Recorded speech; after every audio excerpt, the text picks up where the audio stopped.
Hello everybody, how are we all doing? I hope we're doing well. So I feel like there's a conversation to be had. I do. And that would be because Leeds United lost a game to Blackburn Rovers this weekend. Now we all know that this happened. And I have just come from a different live stream where everyone was having a conversation about how this happened and how the sky is falling in or the sky isn't falling in and all this kind of shenanigans.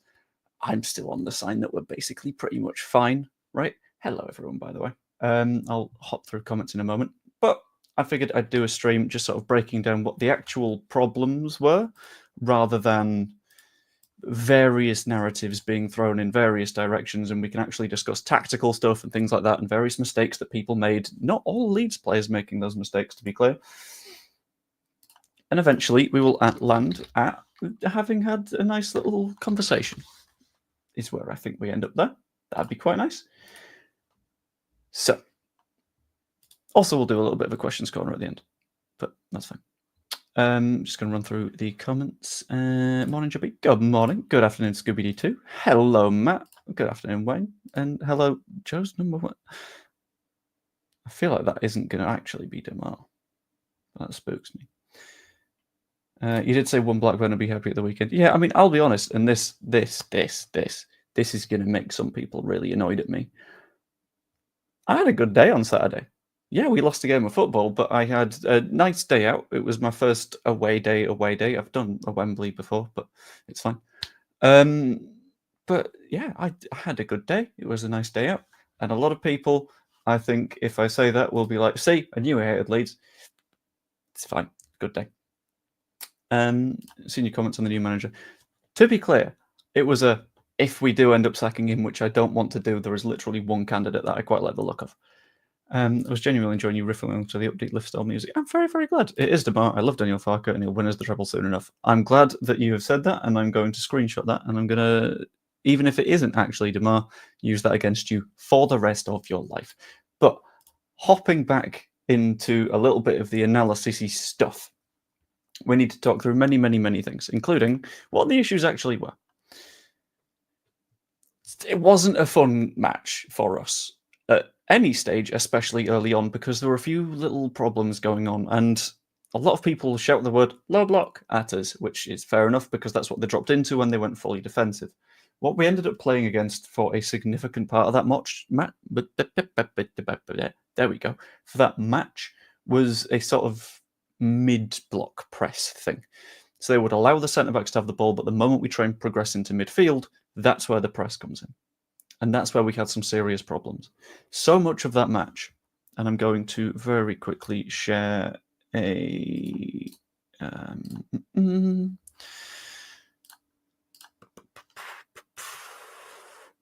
It's not quite sharing properly, but it will have to do. I'm going to quickly share a heat map here of Leeds United player positions.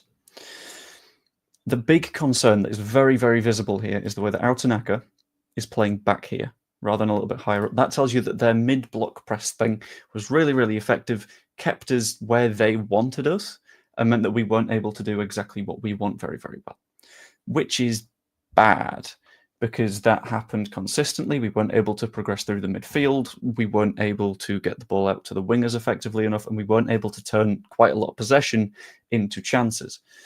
And as was just said by Wayne, we were playing okay until they scored, and then the tempo changed and we couldn't answer their defensive stuff. I've got a few notes on that to come a little bit later on, but I will get there at some point. Howdy, baby Tipper. How it be? Do I find it a coincidence that this time last year Farke started giving Bamford minutes and played him again in January? I think it could be the same again. It's dependent on fitness, I'd say, but we'll get into that sort of stuff a little bit later on. But the mid-block was a very, very serious problem for us, and I think one of the things that we don't do often enough when we're talking about Leeds United's football matches, and we're talking about any football matches, is we don't talk about the opposition. So a lot of people in Joe's stream a few minutes ago were saying we can't keep dropping points to fodder like this. Blackburn to be completely clear with you, are in 8th place in the league with 28 points. They are going to be in the conversation for the playoffs. At this current rate, they will maybe be in a playoff spot after their next match. They've played 17. So they win their game in hand. They're 5th. They're above Borough. And a lot of what we do is we say, well, we're Leeds United, so we should be the best. And it's like, sure, yeah, we've got a great squad, we've got great players, and we should be utilising that more effectively. But a lot of the time, we ignore the fact that other teams have decent squads. And other teams have decent managers. Like John Eustace, he knows his stuff. There are managers in this league that don't. You've got your Lampard, you've got your Rooney. And then you've got the ones that definitely do. And that is where we sort of have a blind spot, where we're not looking around us and going, okay, they're actually a decent team. This team does this, this, and this. So that's why that's going to be a problem for us. Like a lot of people going into the Borough match will think, well, okay, we played Borough earlier in the season and they beat us 3-0, and ignore everything that's happened since then. They've played 17 games in the league since that happened. And yeah, they're a good side, without a doubt. But we ignore why they are a good side. And that is in fan conversation, I think, why we have these problems. And another little issue that we had quite a lot of the match was with our attacking structure. This is why I've kept this up for now. Because it's so central. It's so located within the very thin, narrow areas. And you would have Firpo doing the overlapping stuff. You'd have Bogle doing the overlapping stuff. But the way that they did their defensive structure caused us a problem in that. I'm going to switch over to them now. You'll see the number 2, their right back, very, very wide. Number 3, their left back, very, very wide. The way that they played, because they know that the wide areas are where we are strong. That's where we have Solomon and Ramazani and Nonto and James and Firpo and Bogle. But the way that you stop that happening is to force a Marsh-esque style of building up. Is to say, no, okay, we will pin our fullbacks as wide as we feasibly can. We're going to be playing out there, which means that you have to come inside us. Phrasing. And that's what ended up happening. We ended up stuffing these areas so much that we didn't get the place and the space to play the balls that we wanted to do, that we needed to do. And our attacking structure just sort of fell apart time and time again because... Let's not get into that one. Because with your Piru, when he was on the pitch, look at Piru's positioning. When we have the ball in these areas, which we did a fair bit because we'd build up and we'd build up and we'd slowly push their fullbacks back and they would still pin wide so we couldn't get to the byline. You had Piru dropping in to try and get the ball. There was one point in the first half where there was a ball that was just fired across the 12-yard box and there was no one there. Because Piru had to drop deeper earlier in the move to try and pick up the ball to try and make something happen. Because their mid-block was so effective at stopping all of our players from doing what they wanted to do that we needed to start drafting in players from other bits of the pitch. And that's why you've also got Nonto and James that had to fill inside because you had the wide players being basically ineffective. So they're thinking, well, shit, now I've got to go inside and see if that does something for us. And if you show the substitutions, that didn't change too much. We got a bit left-sided, sure. That's where Manor Solomon's meant to be playing, to be fair. Pat doing his number 9 thing, I think he did reasonably well. He was clearly higher up the pitch than Joel Piru was, and that's where I think he's going to be valuable for us later on into the season. But Ramazani basically played as a 10, and that didn't work. So very, very likely we need to sign a number 10. We already know this. Mateo Joseph was just pinned out to the left-hand side, because that's where all the play was. They caused us a lot of issues throughout this match, and we're really good at ignoring that, and sure, we can learn from it after the fact. But whilst it's happening to you, it's very hard to say, cool, we'll formulate a plan so this doesn't go on again. And there were also some fairly big transitional concerns for me.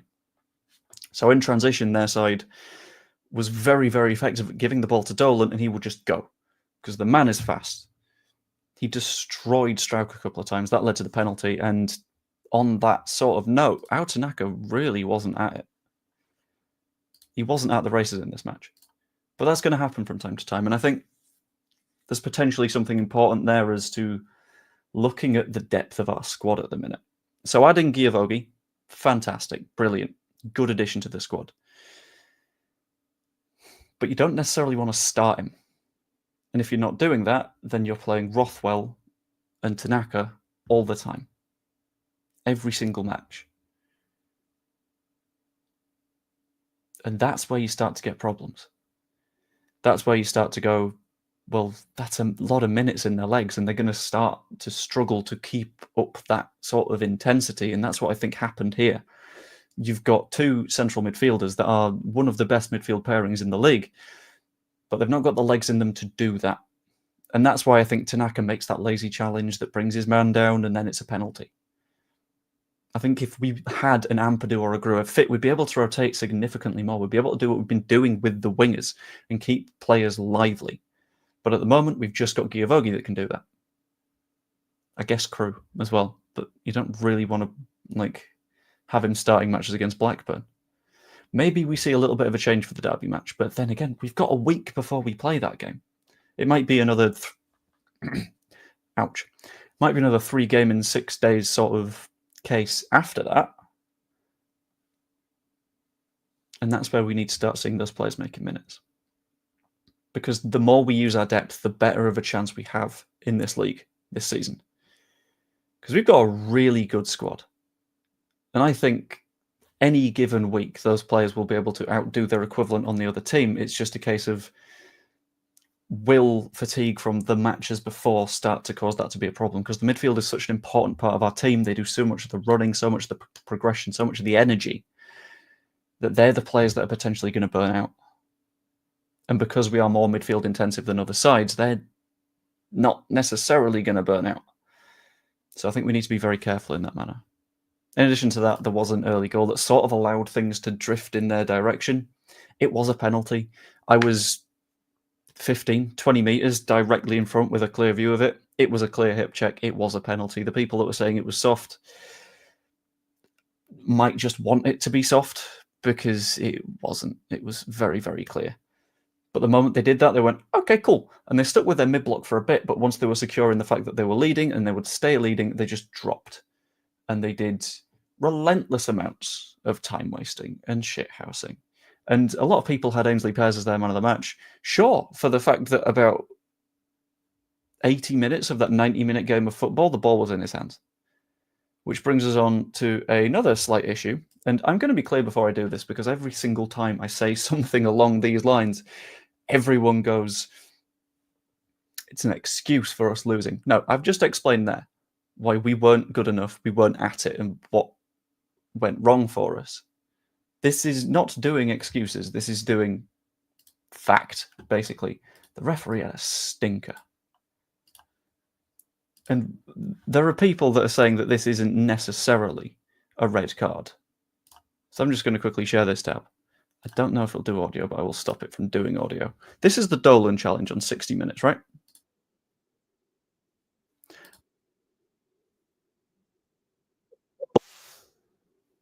That isn't a red card. How this doesn't get given.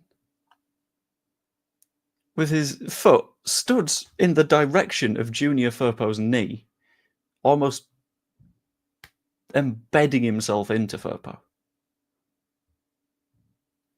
Clearly both feet off the ground, but not a red card. And also the ref, clearly he had an obstructed view of it. Nonsense, basically.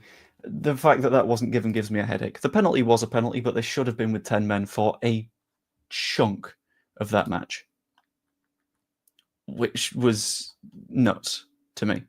I don't quite understand how that doesn't get given, and I don't understand how, I mean, we probably will, actually, how we'll end up with another one of those letters from the FA being like, oh, well, actually, sorry about that.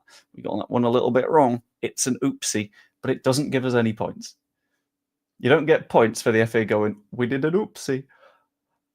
You get points for getting the actual benefit of the red card, which it absolutely should have been. Every day of the week. If you are flying 2 feet in the air with your studs in someone's knee, maybe that gets given. At least the vast majority of the time. You'd assume, but I don't know. I'm sure people have conversations about it, but the fact that their goalkeeper didn't get any form of yellow card for time wasting as well gives me a headache, because there are rules for that, but let's not use them. Anyway, outside of that, the creation wasn't there either. We know this. The sort of amount that we've been making chances in recent weeks has been really, really good. Luton and Swansea, we saw what happens when we're actually trying to put the ball in the back of the net, because it finally happens. And then against Blackburn, we're not able to. I've discussed a little bit as to why that was the case. And we just got out-created in this match. Yeah. They created 2.17 XG. We created 1.28. We had a hell of a lot of the ball, but obviously we're going to have a hell of a lot of the ball because they can just sit. In open play, we created roughly the same as them, but that's because they're not trying to create for the bunch of the match. For the bulk of the match, they are just trying to hold. And I'm going to try and find the Nonto chance and the Peru chance as well, because the Nonto chance, I don't understand how that isn't a goal. If he's a little bit more composed, if he's a little bit more careful, that's a goal for me. Instead, Pear's able to get his hand up, able to deal with it, caused us a problem. That chance, by the way, 0.56 XG. I'm going to try and find the Peru one too, which admittedly wasn't as easy a chance. Okay, for some reason I can't find it. Maybe it didn't end in a shot, but I don't know. Either way. Annoying is the thing, because if that goal goes in for Nonto, things stay a lot more open. Things stay a lot more difficult for them, and we're in with more of a chance. That ended up not happening. But that's going to be the case in some matches. That was before they scored as well. So that would have been nice. Anyway, with all that in mind, didn't deserve to win. I think if there's not that really lazy challenge coming in from Outanaka, then we're okay, because we don't concede the penalty. If the red card gets given, who knows what happens? That destructures everything. But at the end of the day, we didn't win, but that's fine. At the end of the day, it's football. You're not going to win every single match that you play, as much as some people will want you to. The away form isn't good at the moment, in the slightest. But hopefully Fortress Elland Road will stand tall. Off the top of my head, I think we need something like 1 point per game on the road if we keep winning at Elland Road, which would be nice. But I would much rather us start winning matches both home and away, because for now, not super confident with the rate at which we're going. But what I'm going to do is I'm going to head over to the chat. I'm going to keep an eye on what's been said over there, and I'm going to open up Questions Corner, because I can stream for a little bit longer before I bring everything to a close. I'm going to have a quick look back to see if there's anything that I did miss.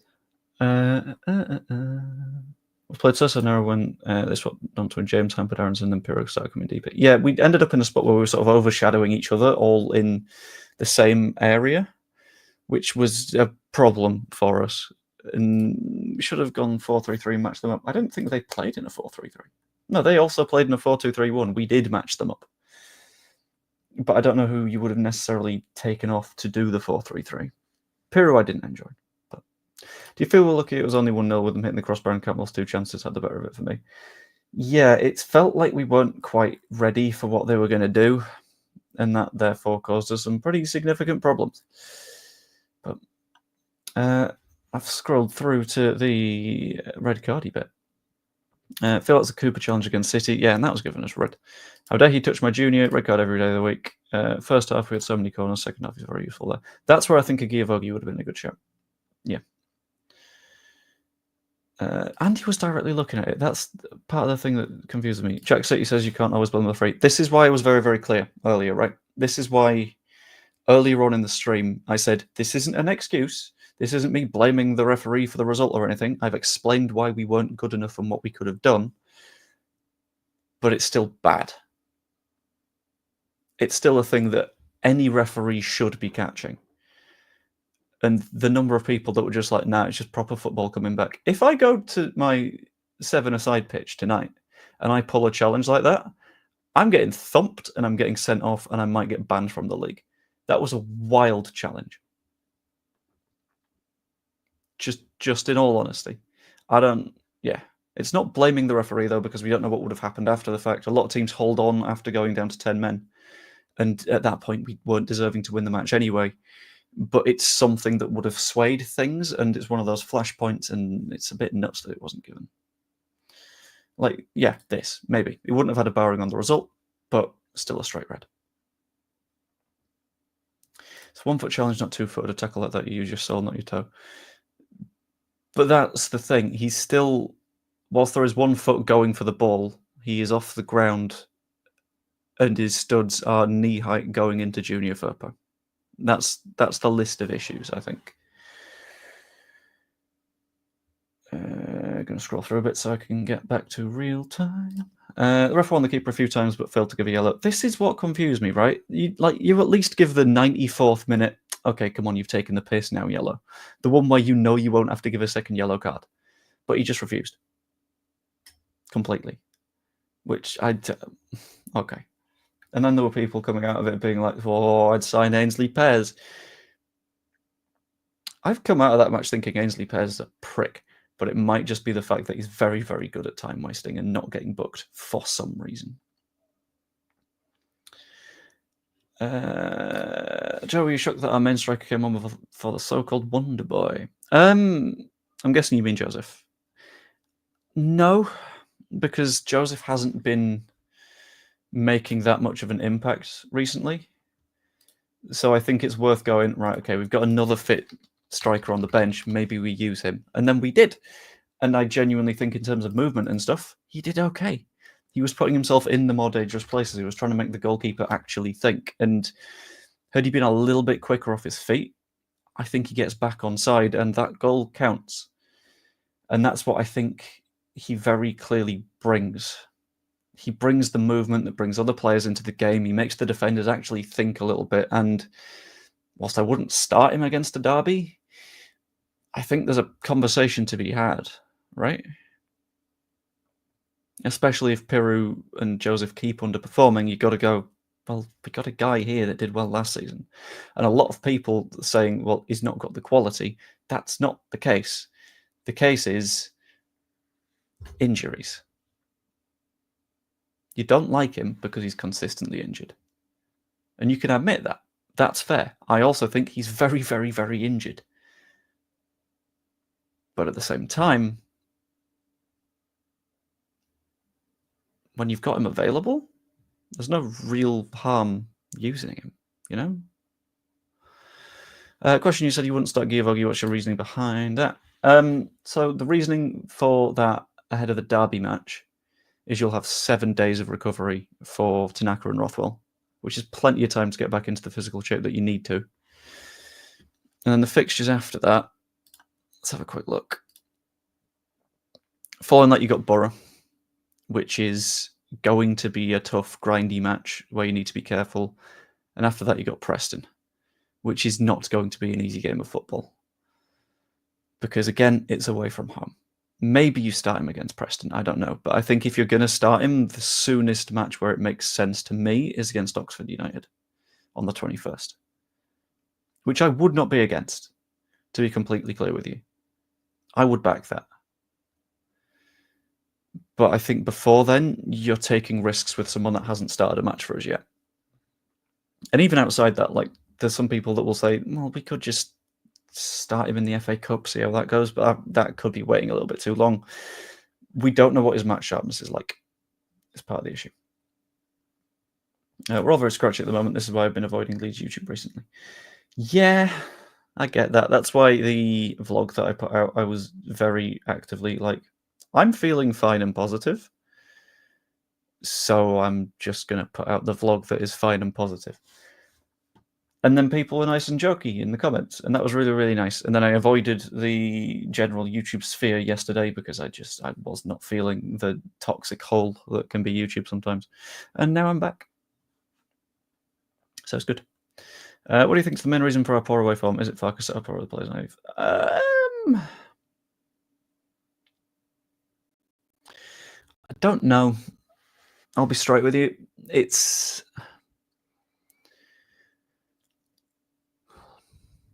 right. Let's have a look at the away form table and have a look. Okay, away form table. Lost to Blackburn. Been through that one. Beat Swansea. Lost to Millwall. Drew against Bristol. Drew against Sunderland. I think a lot of it could be player confidence because the players know that they do well at Elland Road, but it could be a case of you just start overthinking things away from home because you know that you've not picked up points there recently, which will get in your head. And that's something that you don't really want to happen because then you just get into the cycle of, yeah, but what went wrong? And then can we fix it? And then maybe not, but and you end up in that place. Hello, West Leeds United channel. I think we all know there's more than that with Pat. Some call it inverted snobbery. Yeah, that's maybe it. I think a lot of people have the posh boy narrative in their head, when in reality he's just sort of a dude. Like, I don't care how someone was brought up. I care if they can do reasonable things on a football pitch, and when he is able to get on the football pitch, sure. Why am I not streaming on Twitch? Honestly, because I forgot to click the button in StreamYard. That's literally it. The case against Bamford are injuries and the lack of a right foot. Yeah, but when he's not injured, contributes. You know? Tough grinding match and a heavy pitch after a short break. That's the kind of game I think you should play in, but okay, thank you. I mean, this is fair. If you're talking about starting the derby match. Yeah, there's an argument for that. I see it. That would make some sense. Who do you want in the FA Cup draw tonight? For me, Leicester or Scum at home. Let's have a quick FA Cup draw. I'm going to see who's in it. Only 2 non-league clubs. I'll have one of Dagenham and Redbridge or Tamworth, just so we can give the players a 2-week rest for a little bit. Arlo is losing his mind, so I'm going to very quickly skim through this. We're number 18. Okay, cool. That's fine. You described the Borough game as a tough, grindy match. Oh! Borough are more good than Preston, is what my concern would be. That's why that's a little bit spooky for me. We're at home against Borough. I think are we away? No, we're at home. Okay, I feel okay on that one. Yeah, in terms of that, I'd take a Tamworth. I would take a Dagenham and Redbridge. I want something simple, something winnable, where we can rest players and be okay. Try to win at home. Avoid losing away. If that is the case, that feels silly. Thank you, Hiccups. And I feel like that isn't the case. It's not like a conscious thing because, well, the Swansea match. There were multiple points in which we could have said, okay, it's 3-3. Hold. But we went for it, and we ended up winning that match, which is why it's a little bit odd. Dog, indeed. Dog said, fuck out. I have explained my opinions on this. I believe it would be silly.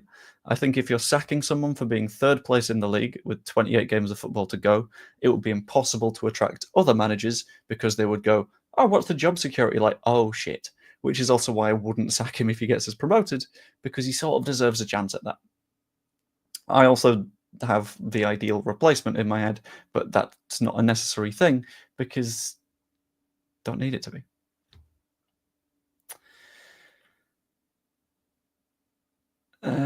It's hard one to figure out. I'm not confident it is a way to everybody in this league. Very lucky at Swansea. Also, just thought it's going to be fine. Genuinely, it's going to be fine. A lot of what we do are listen to the people that scream the loudest. But the people that scream to the loudest are the people that scream the most sad. And that, in a footballing sense, means that you're overly paying attention to people that are like, we're losing every week. We're not. We're okay. All is well. Let's have a look at our results. 1, 2, 3, 4, 5, 6, 7, 8, 9, 10, 11, 12, 13. In our last 13 matches, we've lost twice. But the amount of head loss that you get as a result of that is wild. And I think we need to be a little bit more sensible. Anyway, what I'm going to do, because I need to end the stream very, very shortly, because I'm expecting a call from Kayla, who will be finishing work in 3 minutes' time, is I'm going to take us back to Questions Corner for one more question of any shape or form. It can be philosophy, it can be favourite food, it can be football related, it can be easy to answer, it can be hard to answer. Just ping it in the chat, and that'd be very nice. It'd be cool. Also, I did a thing, right? So you know how I kept having to change my batteries in the middle of recording things? Well, I fixed it. I got like an adapter thing that you plug in, and your camera just thinks that it's a battery that's fully charged all the time, so I won't have to change batteries again. Yes, it's so good. You've asked this question because you know the answer. I did. I met someone at Preston train station. He was a nice dude. We're a big fan of Gary. Just very nice. It made me happy. It was like, oh, it's a little bit of validation, you know. It was like the thing that I'm making isn't just going to a bunch of numbers, because a lot of the time you'll look at your YouTube analytics and you'll go, well, the view number is down, but you don't sort of translate that into people and being able to like talk to a person in reasonable detail and like discuss what is good, what is bad, what is middle was nice. I really enjoyed that. It was a good chat. I enjoyed it. He also talked about other people that he likes watching. He's a fan of Joe and Jer and Evie. It was just nice. It was a good talk. I don't disagree with this. Promotion is a must, but I think to say with more than half a season left that promotion is gone is a bit, well, it's wild. I don't understand it. Thank you very much. I'm going to do a little practice video tomorrow morning, which should be very fun. I might stream myself editing that. I don't know yet. We'll work it out. Let's point out the dichotomy of pure. Yes, at times been disappointing and poor. However, before you arrive at the entire team at the Yips, now no Yips with league top scorers' thoughts. I don't know. Maybe there's something in that, but we'll see. Is my question the last question of the live stream? No, it's very specifically not the last question of the live stream, because I have deliberately clicked you before another question because I'm a smart ass, and you asking that question means that it isn't. The last question that I'm going to be answering is, what time did you manage to get home, and did you manage to have a great rest of the evening? I got back at a little bit past 5, and I had a real good evening. Yeah? I edited my vlog in a train station. That was fun. I enjoyed it. But anyway, hope you all enjoyed the stream. If you did, pop a like on it, subscribe if you're not yet. That's always really appreciated, and you can become a channel member for a bunch of videos and stuff early. That'd be nice. Hope you enjoyed, and I will see you later. Toodaloo.